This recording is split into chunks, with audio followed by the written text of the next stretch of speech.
This tutorial covers chapter 7.4 of the book Spring Boot Quick Start.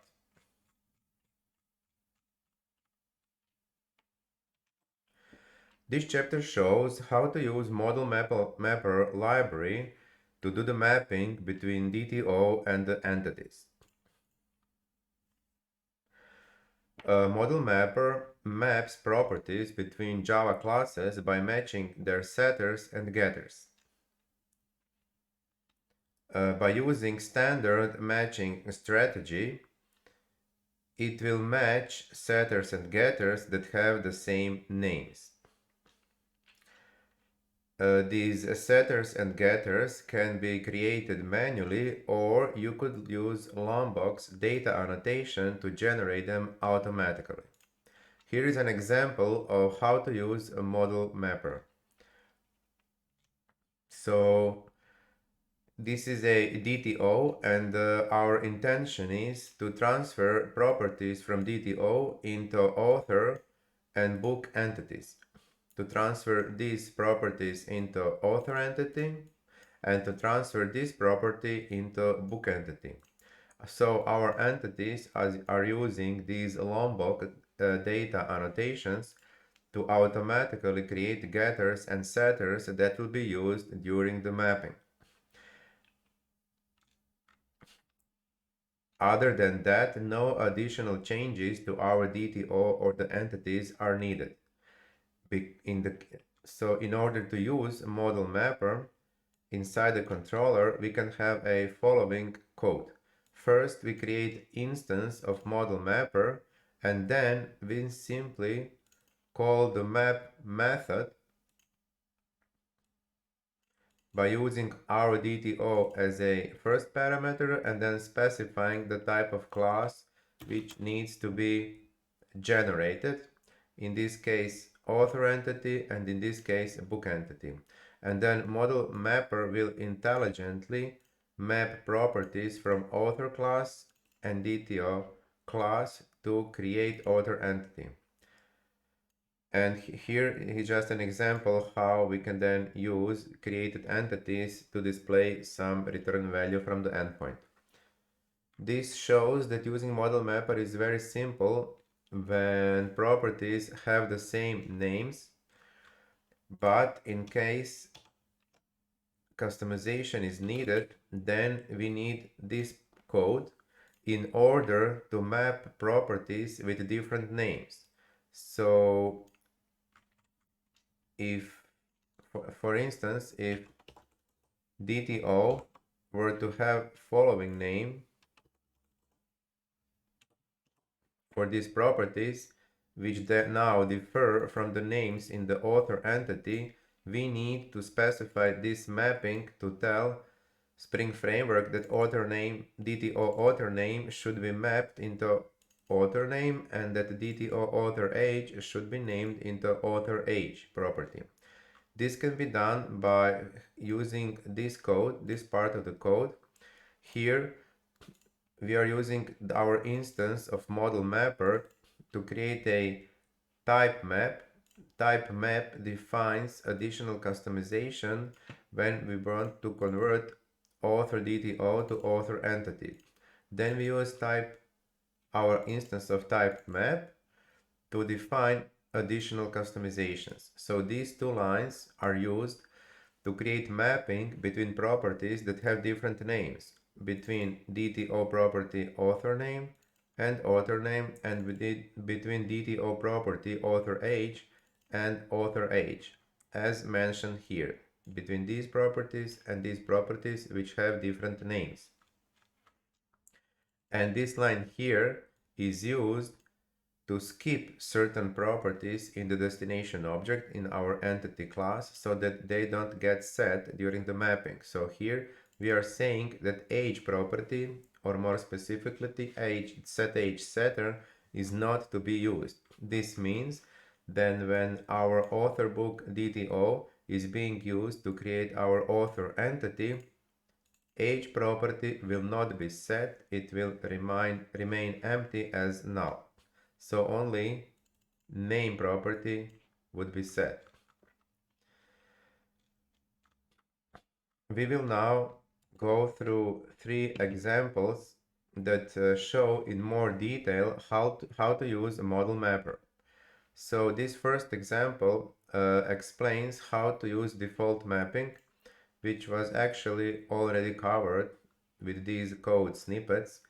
And this default mapping is when properties have the same names. So name of the properties in a DTO are the same as the names in the entity author. This is also shown here, but unlike the example that we have previously went through, where we were using Lombok data to generate setters and getters, in this example we will create those setters and the getters manually. So author book DTO needs to have getters in only to get the values of these properties, while the entities need to have setters in order to be able to set their properties. So our DTO has getters get name and get age, which have the equivalent names to the author setters set name and set age, and therefore model mapper will be able to automatically map these to these getters with these setters, and also this getter from DTO with this setter in the book entity. And this is how our endpoint will look like. This part of code has already been discussed. So we create instance of model mapper, and then we simply call the map method where we want to map DTO into entity. In this case into author entity to create instance of author class, and in this case to book entity to create instance of book. And then we simply display some value from these created entities to confirm that they have been properly created. This example can be tested by using Postman to create post HTTP request and to call endpoints URL. Then inside the body of the request we can use this JSON string, and then our endpoint will return following value by taking values from author and the book entities as described with this line.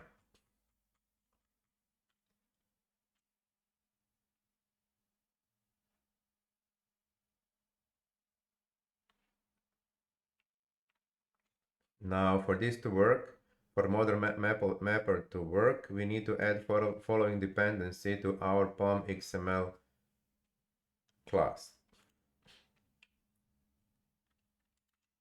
So we will now show how to use model mapper when properties have different names, in which case we have to add additional customization. To make the example simpler, we will now only map to author entity and we will not use book entity anymore. Our JSON string that goes into the controller remains the same.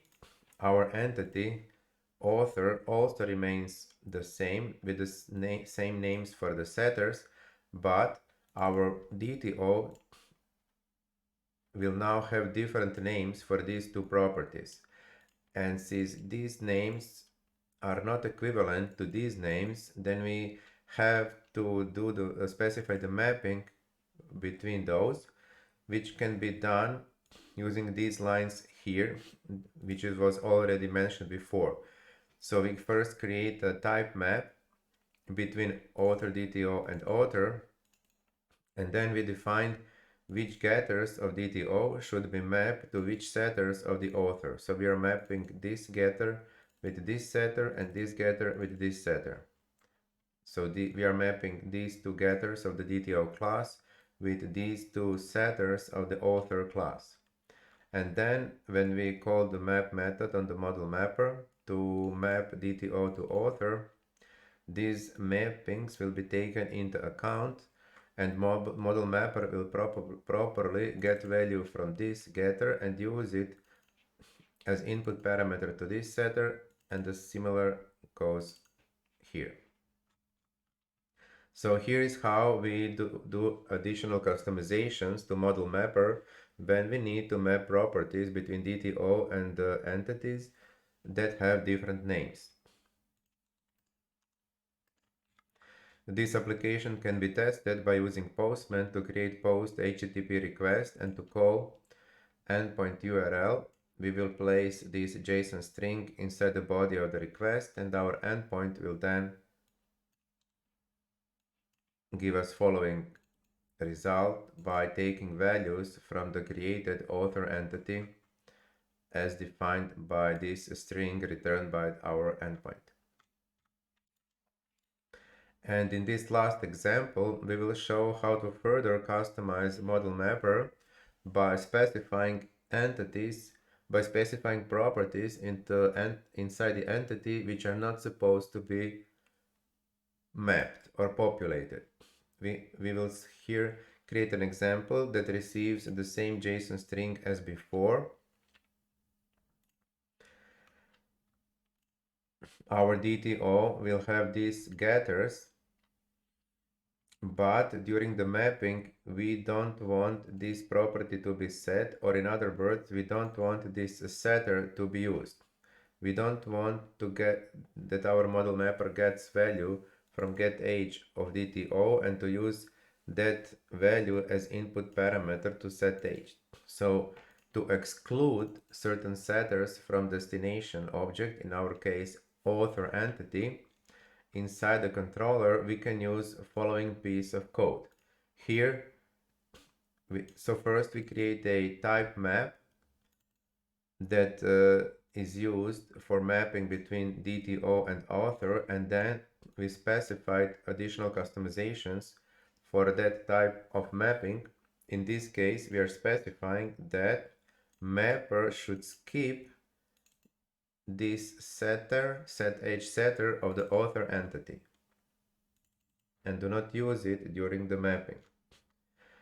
This way, when we call the map method to map DTO into author in order to create author instance, this setter will not be called, and therefore this property will remain empty. It will have value null.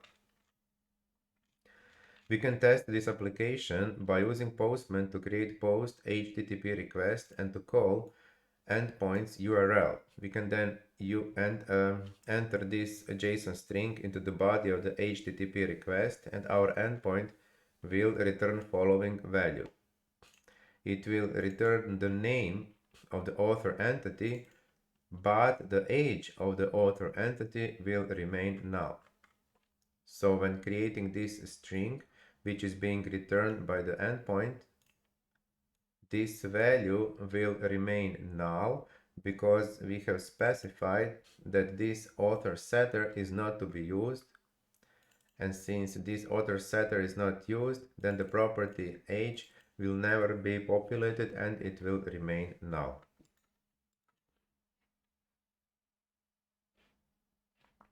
Again, for this application to work, we had to add this dependency to our Maven POM XML file.